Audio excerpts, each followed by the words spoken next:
Hey everybody, how are you? Welcome to our next episode of Booze and Brews. Episode 12, I believe. I think it's 12. We were debating and we didn't look.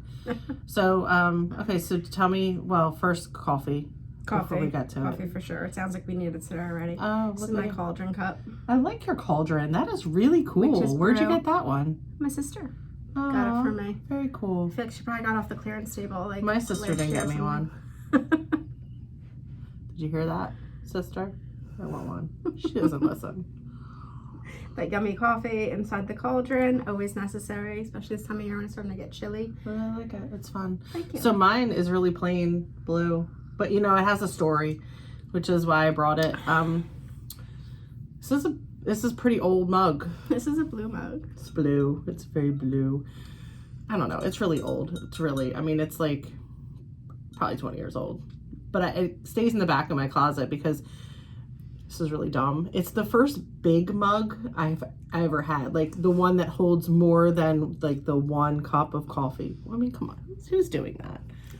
I have a lot of 1-cuppers. Who's drinking when that I one bring it cup? in. I mean, that's like silliness. It's like a spot of coffee. I mean, and maybe if we were British, we could have like a spot of coffee. We could get like a little espresso cups. Yeah, we're not. Like, I need like a big old mug of coffee. Yeah, me too. So, a cauldron of coffee. I mean, now we're talking. Coffee. So, and you know, this mug is really not that great because the handle gets hot. So, yeah. So it's really not awesome. I have a couple that when you warm it in the microwave, which I do because I leave coffee a lot. Well, I can't warm this one because that's what I'm saying. It is like, on fire. Right. Fire. And how does that happen? I don't know, but this is not well designed or something, except that I keep it because, I don't know, it was my first large, this is like a very dumb story, but it was my first big mug, so I still have it, and every time I clean out the closet and I, get rid of mugs, this one it stays because it's the first. Yeah, that's okay. That's okay. Maybe we should start bringing our mugs in like ascending order, like smallest to biggest, because I've got some big ones that I'm like. Well, you have that like huge one that you got as a joke gift. I did. That was funny. funny. You should bring that one in for a podcast. That one, yeah, we should. Anyway.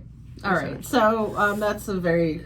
It's a long, drawn-out story of our mugs. Absolutely, for sure. But you love it. Well, yeah, I know, and I just felt, I actually dug to the back. My hair is like doing something crazy.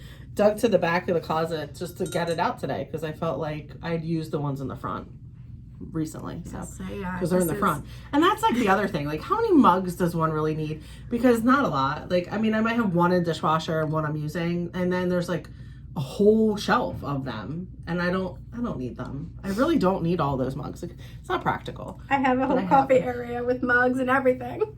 I don't have that. I have a lot. I don't really like things. I don't like items. That's probably a different topic for a different day. I like items. I'm trying to get rid of some items, but I like to get rid of all items. I'm going to start collecting my family's items in boxes and then wait for them to actually think that they need it.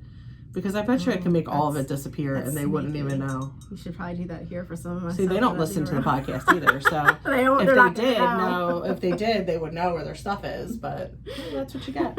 Anyway, alrighty. So back to the topic. Back to our topics. Yes, I hope we've amused you today. So Thanksgiving is coming. It's November. Happy November. I'm going to miss spooky season. It's my fave. But I still like fall. Keeping the witch alive. That's right. Hey, don't call me names. In any case, when November rolls around, I and you, a lot of us probably we think about like the whole gratitude and giving season and being thankful. Like that's the reason for the season, really. I mean, aside from all the food and all the other obligatory family things that we do. Obligatory. Yeah, that word. Word was word. In any case, I wanted to talk about that a little bit. Not really. My transition was not very good. This is not a very good podcast so far. Anyway, I hope you're hanging in there. What we were thinking about today, in that the spirit of gratitude, is rescue, animal rescue. So in animal communication, I communicate with a lot of pets, and a lot of them are rescue pets, including my own, including yours. Definitely. We have a very strong commitment to the rescue world. We feel that it's part of our low calling, right? Like what we're supposed to be doing. I mean, I feel like I communicate better with the animals than I do with people. Clearly, by the last 5 minutes of this podcast, it's probably evident. But part of what I like to do as an animal communicator and giving back is working with rescues. And I mean rescues as in the animals themselves as rescues as like a breed, but also the rescue groups that I am affiliated and associated with, because it creates like it's a whole onion in and of itself, like the whole rescue, how rescue comes to be, how the animal ends up in rescue, and then helping them transition into this new wonderful life that we know all of you want to provide for that animal. Yeah. And I was thinking about this because yesterday I did a very heartfelt, touching reading for a foster. So I have, that happens quite often. I'll get fosters that reach out. You know, fostering means that you are the interim for this animal, in case people don't know what that means. So, you know, you work with a rescue or you work with a shelter and they need a placement for that animal, a temporary, just like, you know, foster care for children, temporary spot for that animal to be, and as it awaits being adopted.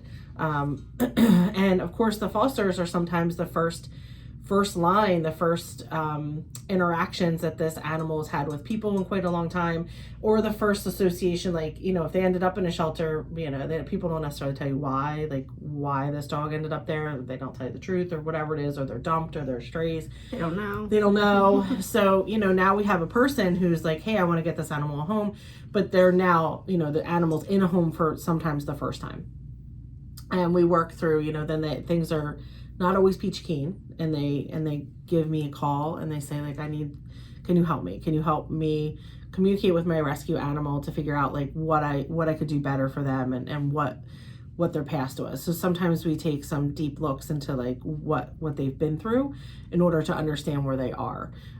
So the animal I was working with yesterday, that rescue is in Texas, and they reach out to me quite often, and it's a very lovely relationship. But so the shepherd that they had, oh my gosh, he was so handsome. He's such a handsome boy. Oh, and he's only like 3 years old. Oh, but I already love him. Like, I don't even know if to see him. Yeah, I can picture him. And I'm like, solid white shepherd. Oh, I mean, he's so pretty, so pretty. But you know, she has had him for going on like 3 or 4 weeks, and he's definitely weird with her husband. He's a little strange with their kids, like very timid, a little bit not sure of himself. With her, he's great. She's noticed that like he seems a little skittish when you try to like maneuver around him at times. So we did some dissection into that, and like what was your past life? What was your past like? Not past life. What was your past like? And you know, it wasn't pretty. Like the story he told me, really, I mean, he was definitely abused. He was abused by a man. He had like a long list of things that make him nervous, like black clothing and hats and camouflage and cigarettes. And so we can all conclude like that not nice things have happened to this guy, all at the hands of a male. The children was a whole other ball of wax, like, you know, children not being taught boundaries around the dog and being allowed to climb, poke, prod, hit, things like that. So now he's in a really safe environment, right? And she wants the best for him. And he has a lot of potential and you can see it. But we have to work through this trauma because there's just so much trauma that comes along with it. And this isn't to discourage anyone from adopting a rescue dog, because I actually want people to adopt rescue dogs. I mean, these are dogs that, I mean, I'm not trying to knock anybody that wants to adopt from a breeder. You do what works for you. But either breeder, rescue, you never know what you're going to get. I mean, every personality of every dog is different. You can't say, oh, because I know that dog's mom and dad, I know what they're going to be like. Well, maybe. I mean, have you met kids that are not like their parents? I mean, I have. So, you know, offsprings of animals are much the same. So, I mean, each to their own, and each personality will be its own. But rescue is very fulfilling in that, I mean, you're truly saving a life. And sometimes it's overwhelming because it's like, it's literally one life at a time, and it's such big work, and it kind of feels like you're not making any progress. Yeah, it's like literally pulling a piece of hay out of a haystack, and you're just like, well, it did nothing, except it does everything. It does everything. Like, I mean, it's truly meaningful when it, like, it might be one dog out of like this huge population that needs to be rescued, but to that dog, it's its whole life. So being able to rescue one animal and understanding that you change the life of that animal is it's just really an amazing thing. So when people say like, I get tired of rescue, it's so fruitless, I'm not making progress, you make a mark in every single life that you touch and every life that you save, and however that transpires and whatever that looks like. So we like happy rescue stories, because they're the best, obviously. Oh, sure. And the work that we've done in rescue, I know for me has changed me. So Lynn and I volunteer with a rescue out of Pennsylvania, out of the Reading area, called PA Pit Stop. But we work with other rescues as well. Like I said, I work with a rescue in Texas. I've worked very closely with a rescue in New Jersey. I work with a cat rescue in Maryland. But it's really cool because they'll reach out and they'll say, like, help me out. Like, what's the backstory of this animal? How can I suit its needs better? Like, what can I do? So what we wanted to talk to you about is, like, there's so many different ways animals end up in the rescue world. I mean, some of them are just deposited at shelters because people don't want them. Some of them are dumped. Some of them run away, found on the street. In Texas in particular, one of the areas that we have focused on is street dogs, which is something in the North we don't have. And the people in the South don't even understand that we don't have that. And we don't understand what that looks like in the South. Like, yeah, it's definitely different than I mean, it's dogs just running on the street. I mean, you pull up to an intersection, 4 or 5 dogs just hang out there. They hang out in the street. They lay in the street. The first rescue that I feel like I was really a part of, the dog, I mean, he's laying in the middle of the street, neighborhood street. He's just laying there keeping warm. He didn't move when the cars drove by him. It was odd. Like, it was just, that was his spot to lay in the middle of the road. Yeah, he didn't look good. He wasn't in good health. I think that, in that instance, I feel like that dog is just, they might be giving up at that point, which is sad. Or it's all they know. It's just really all they know. They're like, okay, I'm just gonna lay here. I have nowhere else comfy to lay, so sun's right here. I'm gonna lay on this concrete pavement, whatever. It was just, anyway, we pulled up. He came right over to us. We opened the door to a van, offered him some food, and he jumped right in. And he has an amazing life now. He lives on like a 1 million acre property with a lake. Like, I mean, I'm happy for him. Like, he hit the jackpot. Yeah. Like, he was a beautiful dog. Once he was finally moving on up. Once he was vetted and his skin looked better and he was gaining weight, and yeah, I mean, but the dogs are sweet as can be. They're not out there like fighting each other. In fact, they're not doing that because they're trying to survive. And the way to survive, honestly, is to get along, not to fight each other. You can apply that however you want into our society, but I'll just hang that out there, that the animals in this society don't fight each other for survival. They actually try to coexist. So I mean, we've brought back van loads of animals, and that's one of my rescues came to me in that way. Violet, she was just not she was not going to be left behind. She was tiny. I mean, she was like probably 3 or 4 weeks old. She shouldn't have been apart from the litter, but they were living in a tire in somebody's front yard. Like, that's where they had been born. And she wandered away, I think because she was the runt. The other puppies we did eventually rescue, and they were like huge police dog shepherd. She's a Belgian Malinois, but her siblings are like gorgeous shepherd police dog. She's gorgeous, but she's tiny. We call her little girl. Like, she's really little. Yeah, she's dainty. You wouldn't have thought like she was gonna be leading a police pack. Yeah, but she does at home. Like, she's my girl that she'll like run through fire and be like, hey, what's next? Sorry, what are we doing? Yeah, she's a character. But I feel like when she approached me on the street 3 days in a row when I was in Texas, and I'm like, she was just not gonna be. She was not taking no for an answer. Like, she was just she was coming home. She was like, nope. This is it. And I could feel like I could still hear her being like, I'm blowing this popsicle stand. I'm out of here.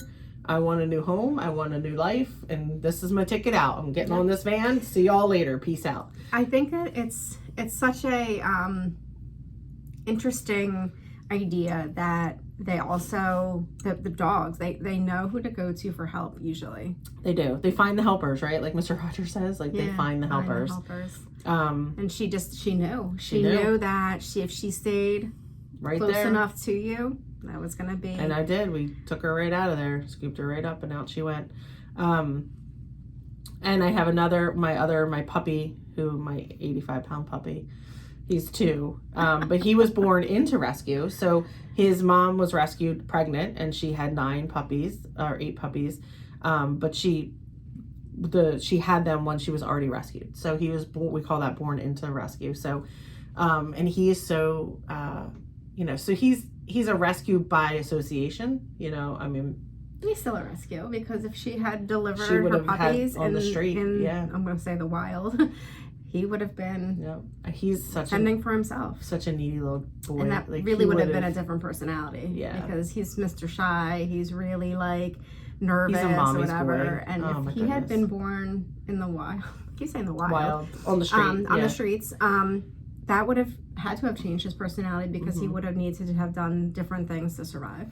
Yeah, absolutely. And one of the things that I've noticed with strays and street dogs, which is people think like, I don't know. I feel like people paint a different picture of what their personalities are. They must be heathen. They must be, I don't know, dangerous. They're not. Actually, they're quite the opposite. They get along with other animals. They get along with cats. They get along with people. Like it's amazing. But one thing that I feel like I noticed from my rescue street dogs, and I think about Drake all the time because he came to me as a stray. He was from Atlanta area, is this overwhelming sense of gratitude that they have. Like they just present differently, and they seem to get it. Like they just seem to understand that life was crap and now it's not. Yeah. And they just, I don't know, they exude this like love, and they want, the way I kind of see it is like, I always feel like my street dog rescues, that they're trying to take care of me, and I have a couple that are from shelters, and like I'm taking care of them, and it's all fine, like it's all supposed to be, but do you know what I mean? Like I feel like my other 2 are like, you take care of me, and my street dogs are like, oh no, I take care of you. So it's a very interesting dynamic. So however you come upon finding your animal, understand that like especially if they're a rescue, that they have a past. They have a past, and it may not be bad. Terrible. It may not be. I mean, it might be. As easy as something didn't work out, and they needed to rehome it. Whatever it might be. Yeah. But it's often not the animal's fault at all. Someone passes away. Yeah. That's no one's there to take the animal, or they've run away from home. No one really knows where they belong, but it doesn't mean their home was bad. They just didn't make it back to where they were supposed to be. So however it comes to pass, what I think happens a lot is that people go to a shelter or a rescue because they want to do a good thing and they want to rescue an animal, and I feel like they go home excited, which you should. Like, I mean, you should definitely be excited about your new pet, but as a human thing, we're like we're kind of like, we did something really great for you, animal, like pet, we did something great for you. And not that they're not, they're grateful, like thank you, but they also don't understand like what's happening. Like they don't get it. Like they don't know. They know what they know, right? Like where they've been, the things they've been through. If they've been in a shelter, that's traumatic enough. I mean, being like caged up for however long they've been in there, with not a lot of interaction, hearing like, and if they're shy and there's a lot of noise and it's barking and there's, all bounces off of cinder blocks, they'll tell you like, oh my gosh, this is terrible. It's like being in dog jail, right? So we as think like shelters are helpful, and not that they're not helpful, but from the animal perspective, it's isolating. And there's trauma that goes with that, before that, after that. And don't get me wrong, like I truly think that they know that some shelters euthanize for space. Like that's a vibe. And they know what's happening. They know like how close they're getting to that walk down that hallway, never coming back out. Like, and their senses are way different than ours. Right. I'm sure, I know they recognize smells and sounds like way differently than we could ever. And they know when their neighbor isn't there anymore. It's a new neighbor. It's a new sound. It's a new smell. They know all that. It's. And whether that dog has been adopted or it was euthanized, I mean, either way, there's a lot of loss for these animals that I think that we really underestimate. I that agree. like they've been through it, and They really have. they've heard, seen, smelled a lot of things that we probably can't even imagine. For sure. And I think in this season of giving, it's important, like when you're getting a new pet, to remember that they just, like Lynn said, they have a past and they bring it with them, and to be extra patient. And when we have this weird expectation that our animals are just gonna either like listen or know what to do, and then we get really upset when they don't.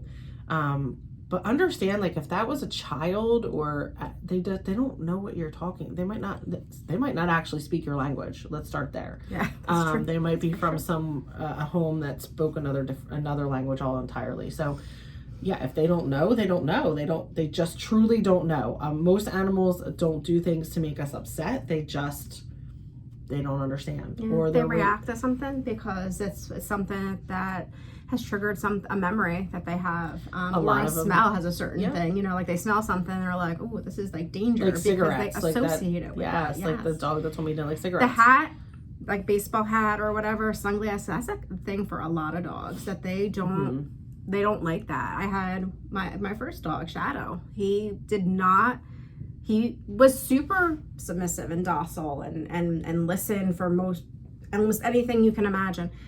If you came in and he didn't know you and you had either your sunglasses on still or a hat, like it was on. Yeah. And all I would just say, just take your hat off. And as soon as person would take their hat off or whatever, sunglasses, like it was a totally different dog. And it was just kind of like, oh, okay. Like, so there was obviously something connected to the idea, or someone wearing a hat, someone wearing. Yeah, PTSD in animals is super real. And almost every 90, I don't know, I can't even give you a random statistic. In my opinion, having adopted out a couple thousand animals at homes at this point, most adoptions work great.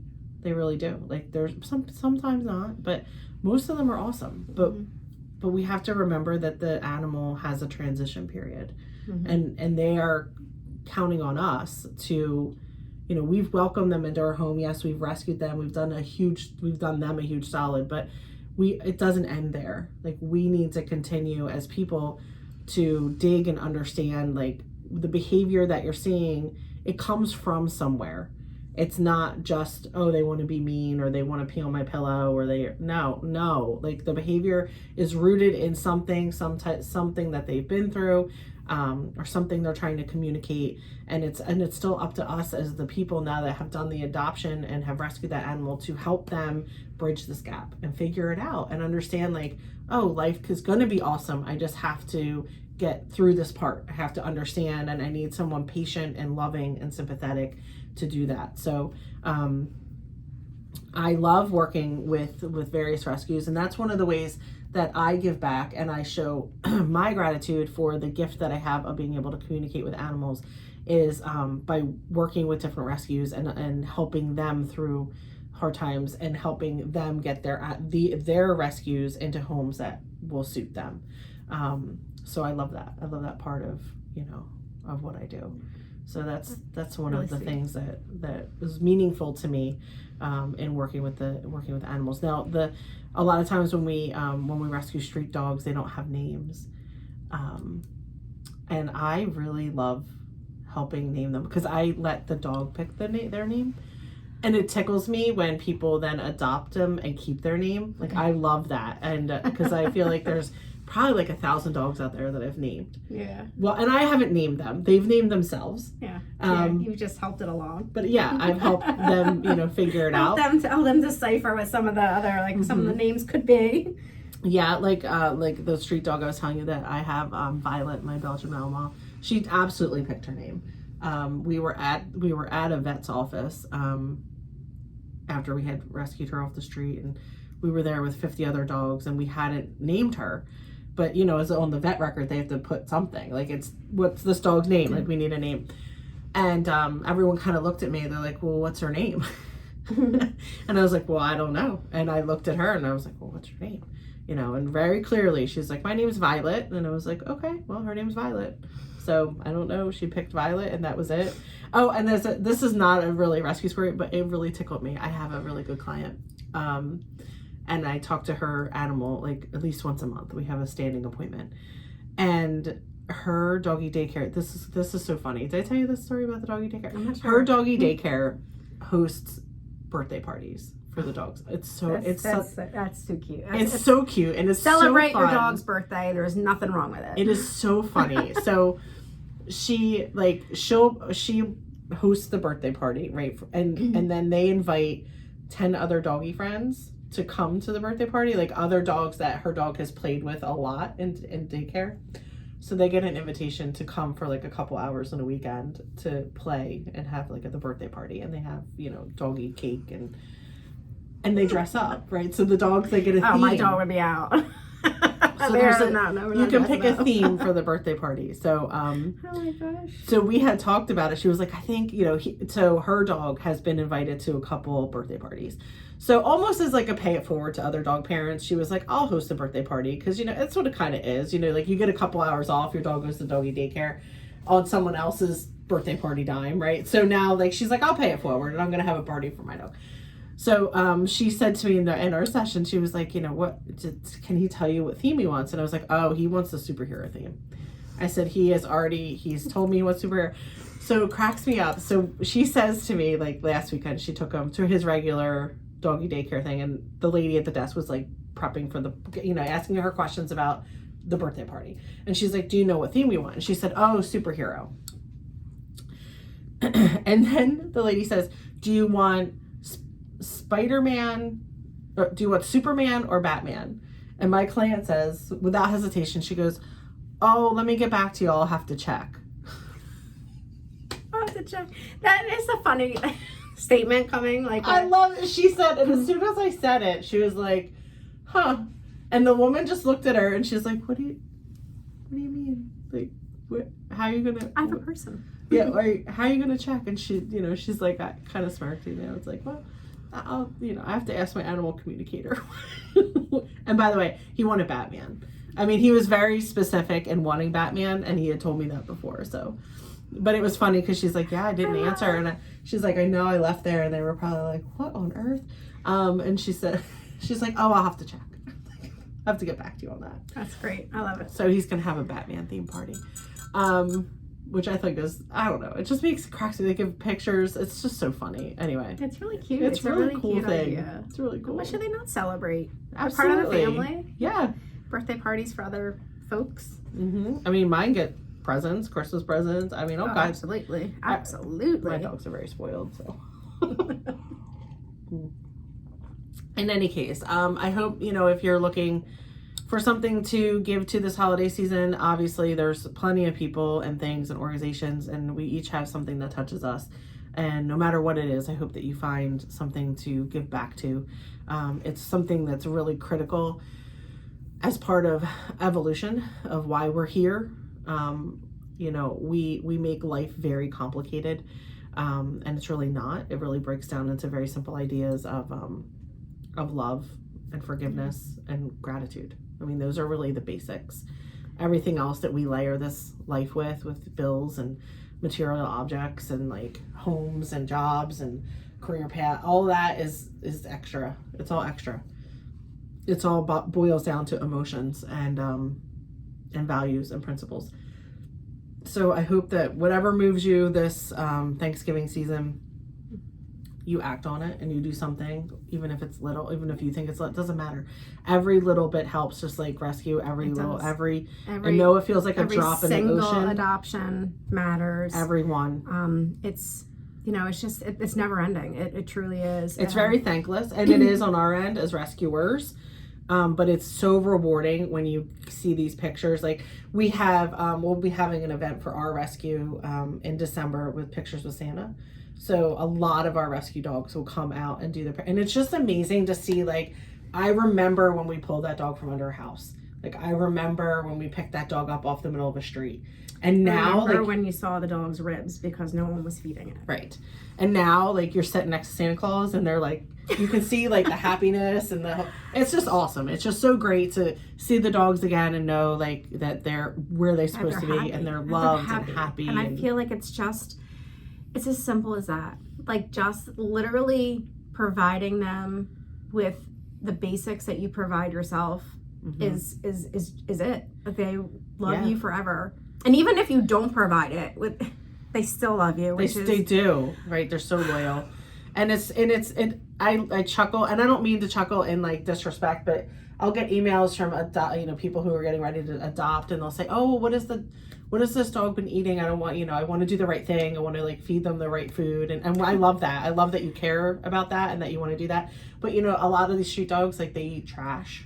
Like, they've been eating out of a dumpster. So really, anything you give them is going to be better nutrition than anything they've ever had. Minus all the news, like chocolate and onions and grapes. Right. Yeah, all the things that we shouldn't be feeding them. Yeah, but I mean, anything. Like, I remember one in particular, she was so concerned, and I didn't tell her, but I'm like, I watched that puppy eat out of a charred fire pit. Like, I don't know what was in that fire pit. But when we scooped that dog up, they were eating, I don't know, burnt wood, ash. Like, it was terrible. And I'm like, I mean, anything you can give is helpful. And just extending that love to them and that patience and that kindness and spoiling them rotten, because honestly, these beings are way more elevated than us. I mean, say what you will, but they are much more in tune vibration wise with a higher vibration than we are. And just think about how like they communicate to us without saying a word their entire life. I mean, that's magic right there. Like, they communicate very clearly to us, and they never say anything. And we know what they want. We know, but you do know. Yeah. I mean, if you're a pet owner, most likely you are connected to your animal. So, but with that being said, if you have a rescue and you need help, please feel free to reach out. If you run a rescue and you need help with communicating with your animals, please reach out. But if you are somebody who is already, you're looking for, something to maybe give back to, time-wise, money-wise, resource-wise. You can be a foster. You could be, there's so many things. Because honestly, with rescue, it's never ending, like we said. So you can be a foster. You can be more, we'll say on the administrative side, maybe doing applications, paperwork, reference checks, filing. Like, there's a lot of rules and regulations. Records. Like, it goes on and on. So if you have time and you are willing to, reach out to a rescue and see what they're looking for. If you're able to volunteer with them. If you have money that you want to donate, like, there's rescues will absolutely take it and need it. Very much need it. If you have things like items, blankets, paper towels, food, like whatever it could be, like, they're gonna need something. So there's a good chance. And if you've had an animal that has passed on and you have things that you want to donate, please reach out to a rescue and donate those items, because they absolutely need it. So definitely. So our heart is, I think, always with the animals. Absolutely. Yeah. And I love that part of the animal communication, and like I said, I feel like that's a feel good for me, and being able to pass this on and share my gift as like a thank you for allowing the universe to be able to communicate with them, and I would like to help them move one step forward to finding their homes. So all right, if you have any questions or thoughts, then you need help with any of that, just shoot us a message. Absolutely. Yep. All right, have a good one.